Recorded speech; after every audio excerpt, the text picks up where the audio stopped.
नमस्ते viewers and listeners, wishing you a very very happy Diwali. खेल radio पर आप सभी का बहुत बहुत स्वागत है। Thank you everyone for tuning in today on our second episode of the very first series which we are covering on the FIFA Under 17 Women's World Cup that is currently taking place in India. In this episode as well, at the outset, I would like to re-emphasize that this series has been rightfully titled as The Awakening of the Sleeping Giant, which is indicative of a super positive approach towards making India a great footballing nation.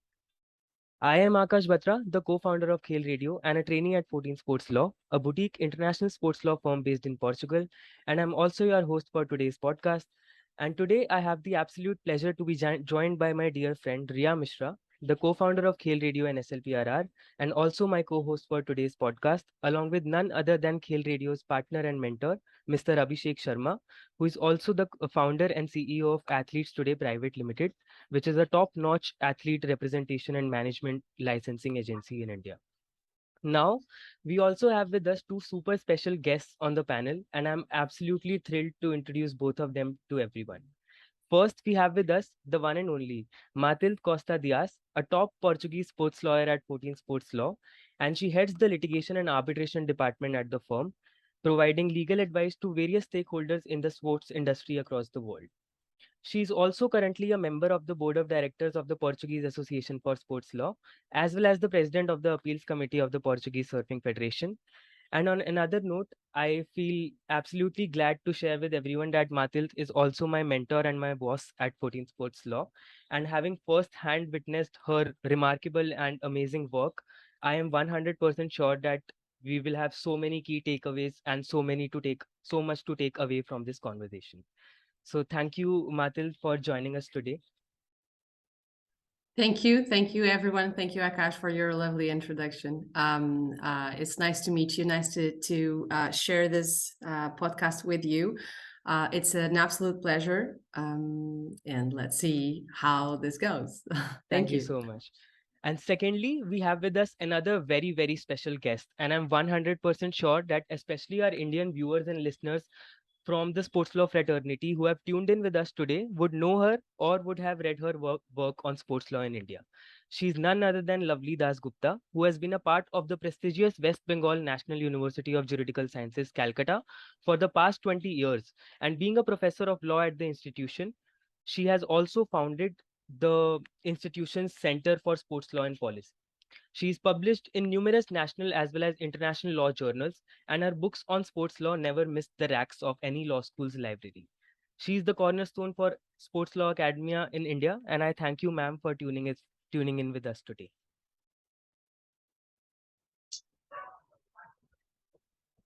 Thank you so much. I'm like overwhelmed. I never knew I was so great anyways. Thank you so much. On that note, ma'am, but I really don't deserve this much praise, but I'll try to kind of join in you guys and see how I can contribute. You definitely do, ma'am. I'm very sure that efforts. Like you guys are doing an amazing work, and Abhishek, Ria, you like doing amazing work, and this is how it will grow in India and it will grow further. All the best to you guys. Thank you so much, ma'am. We're just doing what we are supposed to do. That's it. I don't think we're doing anything great anyways. On that note, ma'am, I also feel glad to share with you that the first ever piece of literature which I read in sports law 4 years back when I was in my first year in my law school's library is also written by you. It's this book on sports law. It's a publication by Sage Law, Sports Law and Policy in India. So I'm thankful to you sir, for and my colleague Shamik, we co-edited it, and a lot of people contributed chapters. Exactly. So I'm very much. So have I. When I was doing my sports law diploma and everything, I've read your work, and this is 5 years back. And I was just doing a diploma course from Gandhinagar, National Sports Law. Yeah. I read your work there again, so it's so happy and nice to see you.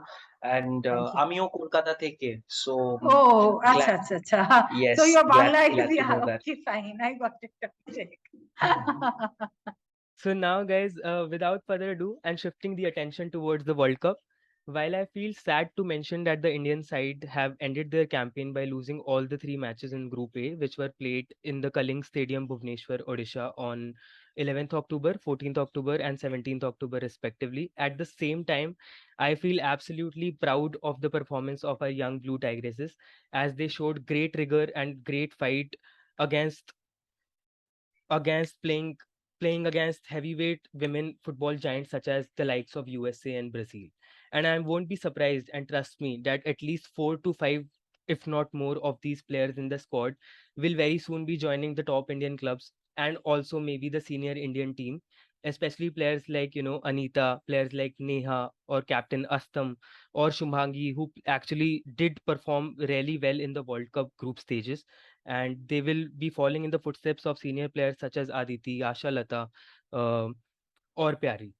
So now I would invite Ria to quickly summarize the previous episodes for the viewers and set a premise for today's discussion. Thank you so much, Akash. At the outset, I'd like to thank the panelists for joining us. It's absolutely thrilling to get to speak to you on this platform. And as the first series on the FIFA Under 17 World Cup, Women's World Cup seemed like the right place to start Khel Radio to play our role in bringing these events to the forefront of public discourse. It is extremely important to have people like you on in this conversation, and we are truly grateful for you that you have joined us today. It is so the first series that Khel Radio is launching is on the FIFA Under 17 Women's World Cup, which is a very important event. It's a landmark event in women's football in India and sports in general. And in the previous episodes, we have tried to cover various important aspects of the sport and of an event the size of the FIFA Under 17 World Cup being held in India. We spoke about infrastructural developments that an event this size brings to a country like India, the need to strike gender equality, gender parity in sports, and what we as individuals can do to further the cause of women's football in India. We spoke to key stakeholders, especially players from the Indian national football team, which was a great experience. And I think it set the premise to understand what lacks in the Indian administration of women's football. And as sports lawyers, you can contribute to the conversation by talking about the regulatory aspects of things. So since there's a lot that we would like to hear from you about, and I'm sure that this will be a very fruitful and exciting conversation, let's delve right into it. Lovely ma'am, as someone who's closely involved in sports in India, as a fan and as an academician, how do you think that the FIFA Under 17 Women's World Cup being hosted in India impacts the ever-growing sports industry in India, specifically women's football? Over to you, ma'am. Thank you. Ria. Yeah, thank you, Ria. I hope I'm audible. Very good question indeed. See, on a very there was a saying which Shamnad always used to say. Shamnad Bashir. You must have heard about him, IP lawyer, and very good colleague of mine. So he used to say, when we used to talk about the publishing scene as far as academia is concerned, he used to say that it doesn't matter what the quality is, the more the better, because we don't have anything. So I think in that sense, Under 17 World Cup, we had it where we had the men's, now we are having the women's one, right? And it was like the men was, Salt Lake Stadium, and I could see the two kids going out there watching it, parents taking it out there, so they were getting the flavor of, because obviously we had never hosted, and now it's like, even if it's under 17, you should have seen what the scene, the whole surrounding, the way it was decked up, considering it's Calcutta, and what the scene here in West Bengal is, but still it was like quite a celebration. And the same thing happens when you are now talking about under 17 women's, because I'm not even going into the gender issue. I'm talking about the impact. I'm talking about the impact this kind of an event will definitely have in a country like ours, where sports is becoming it's a growing industry. The fact that youngsters like you are hosting this talk show is an evidence of the fact that we are talking about sports not only in terms of just playing, but in terms of industry, in terms of its commercial viability, in terms of its outreach, in terms of its impact, in terms of its not only just livelihood issues, plain simple, but also in terms of career growth, not only for the participants, but also for the ancillary industry, like the one the lawyers, the academicians, the managers, the regulators, everybody has a stake here. So I think, yeah, So I think that kind of an stake was evident when the central government and the Supreme Court too backtracked, and the central government intervened, and you had this whole thing overnight turning around, and you suddenly had that whole AIFF coming again into existence, and the Committee of Administrators suddenly vanished out of the scene. I don't know why the Supreme Court interfered in the first instance. I think it really doesn't really help the situation. So FIFA wielded a stick. They came in line and they said, okay, fine, wow, under 17 World Cup is threatened, we cannot take our chances. You have other reasons also, but this was a big stake. So that itself indicates. But I don't know whether it will it does, as as was being said, that it does help these girls, considering, as I keep on telling you, that our conditions are completely different from what is there out there in Europe or in US. Our athletes don't come, and they'll struggle a lot to reach a stage like under 17, even an under 17 World Cup stage, right? And especially when we talk about girls, the kind of background that they come from, it takes a lot to reach at this stage. So yes, it will inspire, like in the case of hockey, it will inspire a generation, definitely. But I think the regulators need to do a lot, a far lot. And it has to involve both urban development policy decisions as well. Because I can tell you, football, if it has to grow, you need to have open spaces. You cannot cover open spaces and expect, because I can see, and you can do an empirical research in a state like West Bengal, where people were crazy about football, because Mohan Bagan, East Bengal, it was a big show.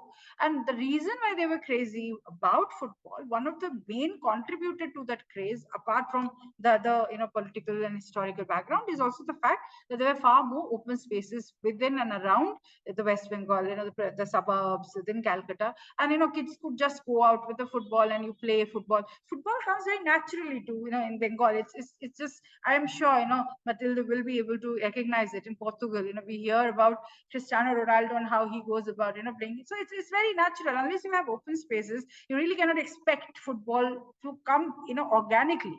Now with all these urban development issues coming in, so when we're not talking about regulatory package only within the field of sports, we're talking about regulatory package in all, which has to be interconnected. How you want your sports to develop, you need the spaces. So that is something which I very strongly believe. Okay. That is absolutely right, ma'am. Especially when you mention, clubs like Mohun Bagan and clubs in India which are worth hundreds of years of old. So definitely we do have a legacy, and women are being a part of this legacy very recently right now. And this World Cup definitely is bringing a lot of resources, a lot of outlet to the scene. And on that note, I think my next question will be to Matil, since she hails from a country and which is far more developed in terms of football, and since she has also lived in Spain to have personally witnessed the scenario of women's football there as well. So just to sort of draw a comparison between the scenario of women's football participation in Europe and India, I would like to hear her views about what has been done in the previous years in Europe and Portugal specifically for women's football, and what is there which still needs to be done? Well, thank you. I was very into listening the other panelists speaking. I'm sorry I didn't have the chance to say this. It's very nice to meet you. I'm very happy to be here and share this panel with you. Back to your question. Thank you. Back to your question. I would like not to speak. I would prefer not to speak about Portugal reality in terms of women's football, because we have right next to us Spain, who has been doing a lot of stuff recently for women's football. Of course, I will get back to our reality as a small country. The funds, the government, and sport in general, football, it's the biggest sport here. I think all over the world, but it's men's football. Women's football, we have a very good national team, senior national team, but under 17, we are trying to get there. But of course, this goes way back. Like, in order for me to speak about the context of the under 17 women in the base of football and of women's football here in Portugal, I would have to address funding, commercial value, engagement, and we have that on a much larger scale in Spain. Why? Because they are 4 times bigger than us as a country, and they have already gone through several aspects and historic agreements, and I would like to address this. Spain has been doing an amazing job with women's football, especially this year. They signed 2 historic agreements recently this summer in 2022, and Spain has taken a major step this year towards equal pay in football. In June 22, as I was saying, the Spanish women's national football team signed 2 historic agreements with the Spanish Football Federation. I call it Royal Spanish Football Federation, regarding their economic conditions and image rights. And of course, these agreements, well, in essence, they equalize the bonuses received by the women's team to those received by the men's team in Spain, of course.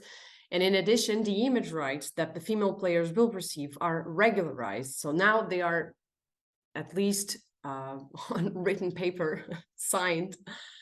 They're not like just, well, let's talk about image rights. No, they have put it into paper and signed with of course with the public government. So how can I say this? Monitoring this, but with the federation, and they improved significantly the working conditions for the Spanish football team regarding, for instance, maternity leave, issues related to pregnancy. These are very important issues when we speak about women's football, of course. So basically, these collective bargaining agreements, the CBAs, I'm going to just address it as CBAs, close, or at least they try to close the pay gap between male and female, the men and women national team. And the deal has been widely welcomed as a significant step towards equal rights in football, and praised for its progressive approach to gender equality. And this takes me to the other topic I would like to address on this question very quickly, which is countries in Europe are using, maybe you don't know, and maybe you know, and I'm just going to say this, but countries like Spain are using the Swedish ideology of progressive equality. This ideology was created in the 1970s, so it's not new. But this ideology on equality and gender discrimination that we call progressive equality has been used in several countries in 3 pillars. And I believe, for me, in my opinion, this is all we have to look at when we speak about women's football in Europe and all over the world, which is the remuneration model, the performance model, and the commercial model, because these 3 pillars, of course, will thus take us to engagement, funding, grassroots developments, etc., etc. So that will be my contribution to your question, Akash. I hope my opinion is clear on that. Absolutely. I think that was very informative. And like you said, development of women's football does not just mean equal pay. It means a lot of things. And it is extremely important to recognize each of these aspects and work towards it. And countries like the USA and, like you mentioned, Spain are working towards it. And I think learning from these models is extremely important. And I personally feel that the AIFF has a lot to learn about. And Abhishek, you are someone who's very vocal about the things that AIFF needs to do. So my next question is to you regarding in the FIFA Under-17 Women's World Cup is, I think, a great starting point to take this journey forward, to recognize these aspects of that need to be developed and then work towards it. So I would be like, I think it'll be very informative for us to understand, what do you think the AIFF can do to contribute towards it, and what are the lessons that we need to learn from the FIFA Under-17 Women's World Cup being held in India? Okay, very interesting question. Also, it was really nice to hear the opinion of Lovely Ma'am and even Martel, to get a both perspective, knowing how and what we can do. Even the challenges that maybe how Martel spoke, that a country like Portugal is having is not too different from a country like India. The challenges maybe all across the board are very similar. It's just that in a different space and time. Uh, like she said, Spain is a bigger economy and Spain is a bigger powerhouse compared to Portugal. The same rule can apply to India as well, in terms of our growth. But uh, like Lovely Ma'am said, and like this is something that I had previously also shared in the first podcast, is it's very important to get the PPP model right in India. So it has to be a private public partnership where the development of a holistic overview that AIFF can, look into the roadmap for Indian football. So for me, it's just not the women's football. For me, it's like the overall grooming of the sports culture. And for football in India, AIFF strategy has to be looking and building these partnerships. Um, Now, if I come back just to AIFF and I think the things that they could do, uh, I personally feel that I think these three games, even though the under 17 team, they didn't have to go performing and outplaying Brazil or the US or Morocco. What was important for us to know is how much courage do these girls have to be in this world event? How much courage does the youth in India have? How confident are these girls to even get out there and perform with the limited resources, with the limited time period, with the limited availability of things that we have currently? Um, Now, when the World Cup had come to India, it was very prestigious, but I was one of the vocal guys who was totally against it. Why? Because there is a functioning structural problem with AIFF.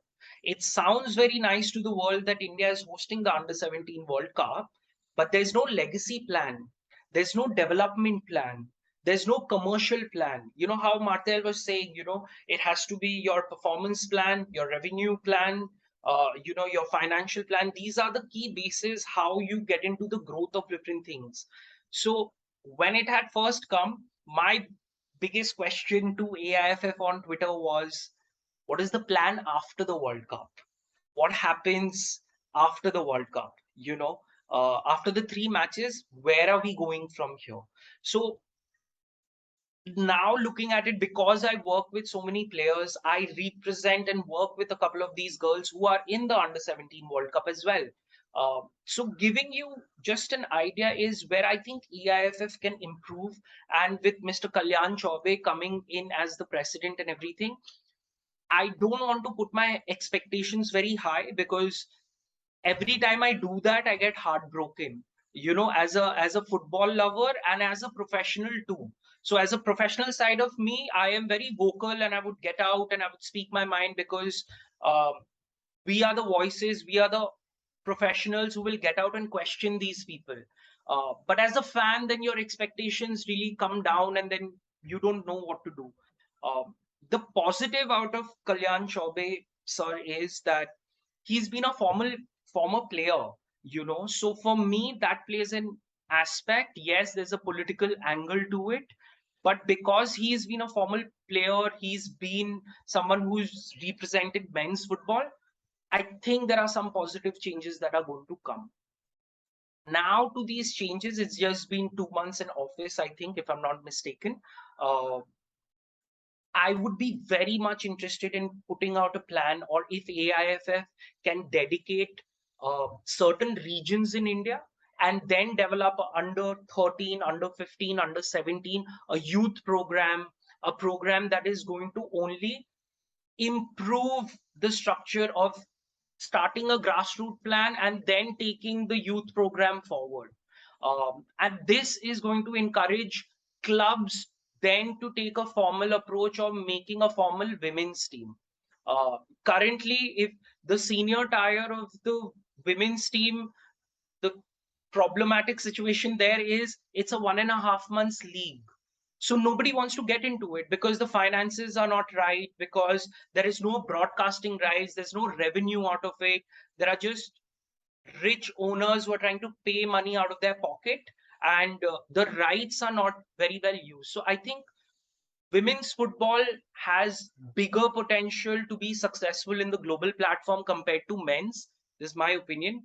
And I think once, if the structuring of women's football can be right, I think there is opportunity to make uh, more owners, more participation, more funding to be coming in. If the league was 4 to 5 months, you can get a broadcasting partner, you can get multiple partners on board, and then the players can be paid well. There can be entire ecosystem development.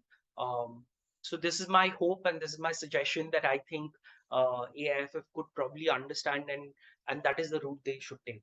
Yeah.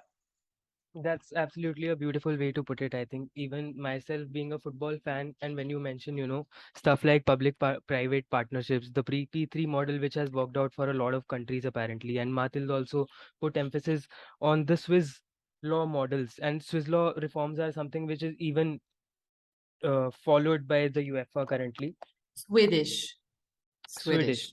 So I apologize about that, but also for focusing upon these models that we can definitely learn from these countries and these models which have worked out previously for them.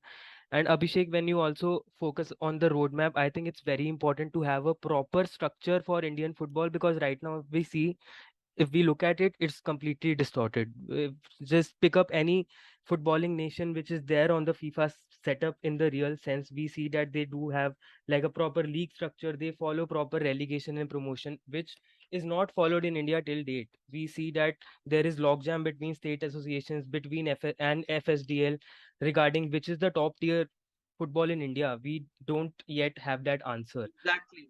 So Yeah, exactly, I think AIFF should genuinely have like a 3 4 year roadmap, uh, and with clarity, not yeah. just with women's, men's football, and that I think that clarity is what people like us need. That's about And it. AFC has actually like proposed a proper formal roadmap which has been released a couple of years back, but I don't know why it's not being made to implementation till now.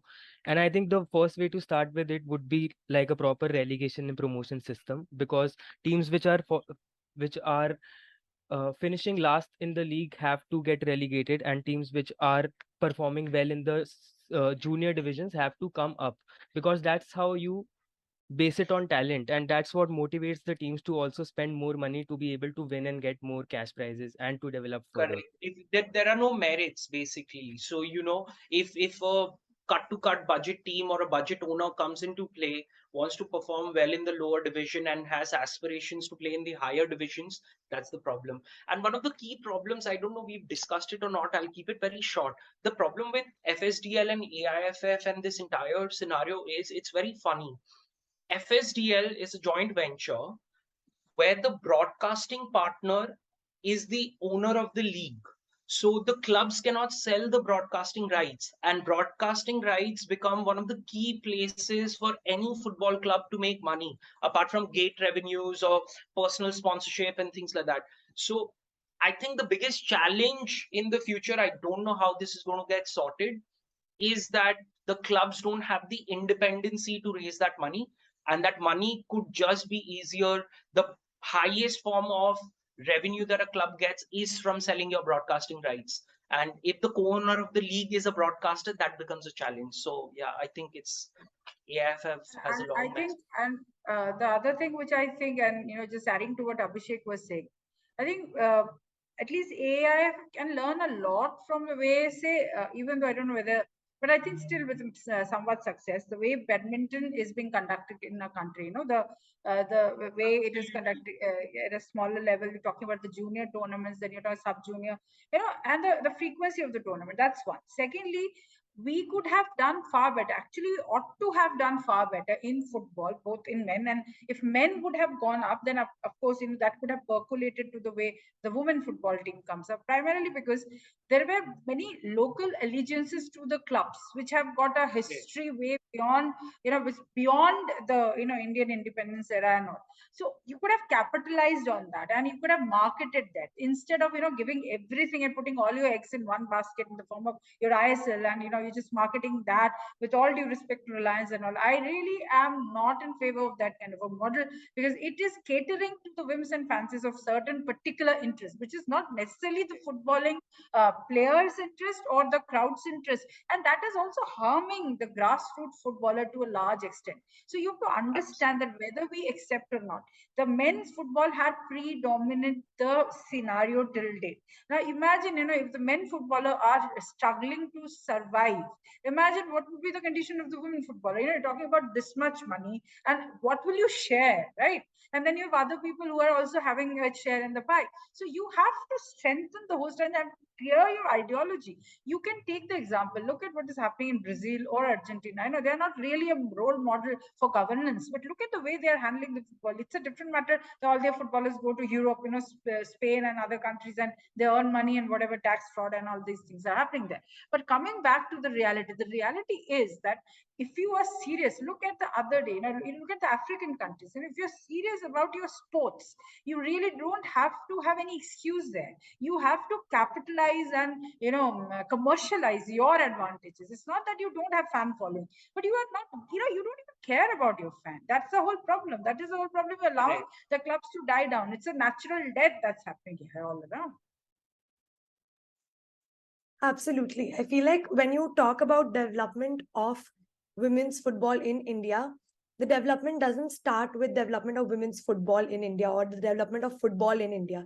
It has to be a holistic development of sports and the infrastructure around sports, the facilities around sports. And I think that's, as someone again from Bhubaneswar, which is the capital of Odisha, I've seen this happen. I've seen that the Odisha government has not aimed to develop hockey in India, or they've not supported just the hockey team. They have facilitated a very holistic development of facilities that around sports, and this has happened very fast. The Odisha conducted the World Athletics Championship. It conducted the Hockey World Cup. It conducted the FIFA Under-17 The under Women's World Cup. 17 and the next Hockey World Cup is also in Odisha Right, in 3 months. exactly. And I feel like this constant, this constant endeavor to develop sports is the starting point of developing any sports. Like women's football, it has to start with trying to develop the overall facilities around the sport. And it has to happen in a very fast-paced manner, because we are far behind in terms of development. And it's not very hard to achieve this fast-paced development. If the Orissa government is doing it, it is very much possible for every state to take up this challenge. And we are equipped with great talent all over the country. So I think recognizing this talent and the state providing the support that this talent needs to be their best versions is, I think, the need of the hour. Yeah. And in as an extension of that, specifically talking about women's football, I think gender parity, as we have discussed over and over again, is extremely crucial, right? Like it's something that's very important. And we discussed about hockey and tennis and how these guys are doing a great job at it. So my next question is to Matilde. Achieving gender parity and inclusivity in sports is a very long journey, but the work towards it has to start now. There cannot be any delay in doing so, because why should there be a delay, right? We know what are the issues. We know players, like in our previous episodes, players explain to us exactly what's wrong, and we know the issues we need to work towards. So the work has to start immediately, whether the countries are developed or not, because the fierce battle is being led by women sports persons to enjoy their right to equality and develop women's sports. So what is needed is the support of the state, creating opportunities, building infrastructure, and giving women's football the recognition it deserves by way of broadcasting, image rights. These things become too important. They might sound like secondary things involved in sports, but those are extremely important and primary to the development of the sport. And only if a sport is developed can performance be bettered? Can sports persons have access to better opportunities? So my question is, how do you think, especially in context of creating a level playing field, can these goals be achieved? Very hard question, but I'll try to get to that. If I can, if you see that I have not been specific enough, please tell me, and I will elaborate. But first, I would like to speak about FIFA's work on trying to close the gap between the gender, the gender equality or inequality in football. I am normally a person who likes to criticize FIFA. It's part of the job. Sometimes I just don't agree, but of course I recognize when something is being when developed and well developed in FIFA. I know it has been too late, but better late than never.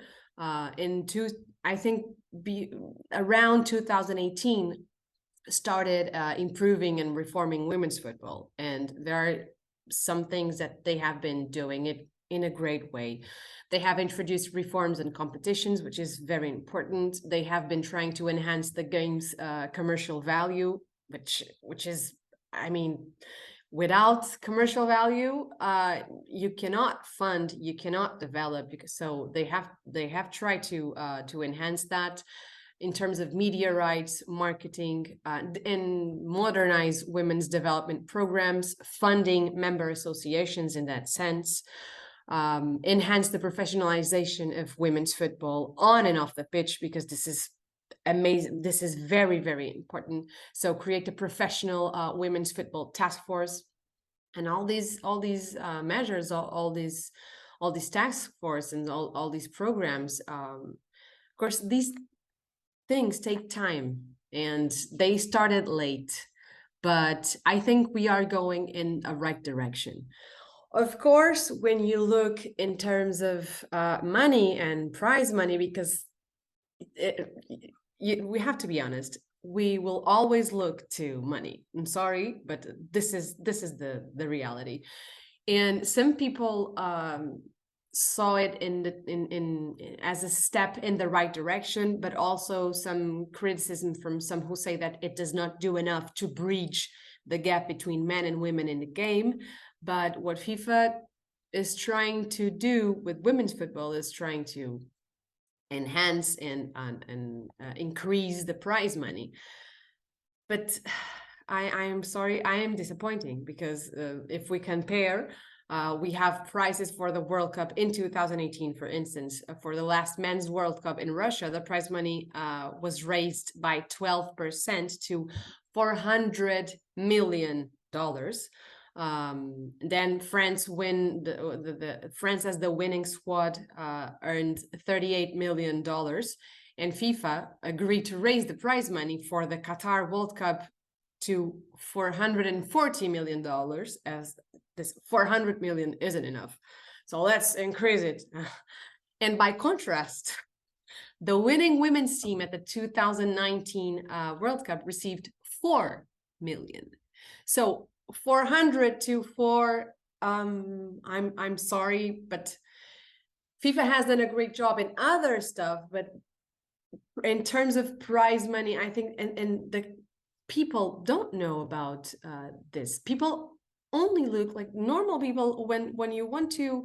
If I go out and I ask, oh, do you know anyone from women's football, the prize money and so on, they just look at the numbers. What I know is that FIFA increased the prize money of men's football to 400 million to 440, and women's football it's 4 million. So I understand that they have been doing a great job with other improvements, but this has to change, and this has to change now, because this is something that you can change now, not the other measures, not the other task force and so on. Of course, that's very important, but this is something you can change now.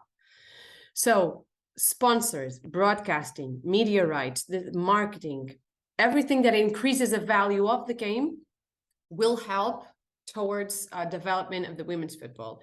And although I want to thank FIFA for the work they have been doing in 2018, since 2018, I believe that they must, at least for the prize monies, they must try to close this gap or balance the gap. And I don't know if I answered your question. If you want me to elaborate on another point, I'd be happy to do it.